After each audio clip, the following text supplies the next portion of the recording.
आज हामी सबैका लागि अत्यन्त खुसीको क्षण हो।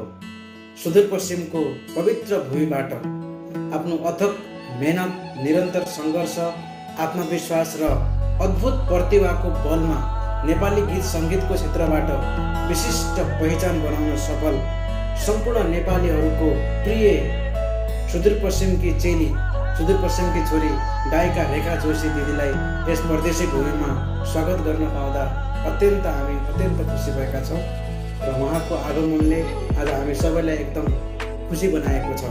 उहाँ केवल एक सफल कलाकार मात्र होइन, सुदूरपश्चिमकी छोरी नेपाली कला, सांस्कृतिक र पहिचानलाई गाउँदेखि सहर, राजधानी हुँदै देशभर र विश्वभरिमा नेपालीहरूको माझमा चिनाउन सफल एउटा प्रेरणादायी उदाहरण हुनुहुन्छ। उहाँको कडा मेहनत, उहाँको सङ्घर्ष, उहाँको आत्मविश्वास र सफलताको यात्राले अहिलेका युवा जेनेरेसनका जेन्जीहरू, युवा पुस्ताका लागि एउटा जीवन्त उदाहरण बनेको छ। र हामीहरू विदेशमा बस्दै गर्दा आफ्नो भाषा, कला, संस्कृति, रीतिरिवाज, परम्परा, सुदूरपश्चिमका गीतहरू हामी सबै नेपालीहरूलाई असाध्यै मनपर्छ र त्योसँग जोडिएका छौँ। आज नेपाली देउडा, कला, संस्कृति र मौलिक गीत सङ्गीत मार्फत हामी सबैलाई एउटा परिवार चाहिँ जोड्न यहाँ उपस्थित हुनुभएकोमा हामी उहाँप्रति हार्दिक सम्मान व्यक्त गर्न चाहन्छौँ।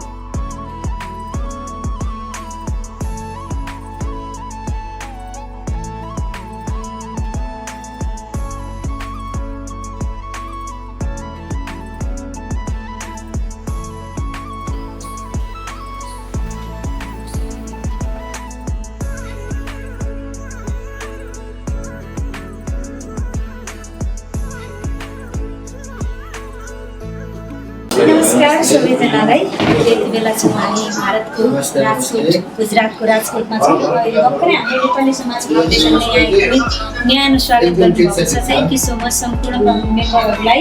यो भर्खरै नयाँ खुलेको रहेछ। हाम्रो भारतको ठाउँमा नेपालीहरूले धेरै कुराहरू राम्रो गरिराख्नु भएको छ। भोलिका दिनमा कोही नेपालीलाई केही पर्न गएको खण्डमा चाहिँ हाम्रो यो संस्थाले पनि राम्रो भूमिका निर्वाह गरिदियोस्। तपाईँ सम्पूर्णलाई शुभकामना पनि छ यो नयाँ कामको लागि। धेरै धेरै धन्यवाद। धेरै धन्यवाद छ तपाईँलाई। हाम्रो नेपाली समाज फाउन्डेसनका मुख्य कार्यालय राजकोटमा आउन बदलमा तपाईँलाई धेरै धेरै शुभकामना छ। अझ पनि अगाडि बढोस्। हाम्रो सुदूरपश्चिमको नाम तपाईँले धेरै अगाडि बढाउनु भएको छ। आगामी दिनमा पनि ठुलो नाम हो, धेरै चर्चा हो, त्यो आशा राखेको छु। तपाईँलाई मोस्ट वेलकम छ रेखा जोशीज्यू। धन्यवाद। स्पेसल सुदूरपश्चिमको देउडा गीतलाई सम्पूर्ण इन्टरनेसनल रूपमा परिचित गराउनु भएकोमा तपाईँलाई हृदयदेखि धन्यवाद छ। आगामी दिनको अझै हार्दिक शुभकामना छ। धन्यवाद। हजुरको नेपालको यात्रा शुभ रहोस्। कार्यक्रमको शुभकामना। धन्यवाद।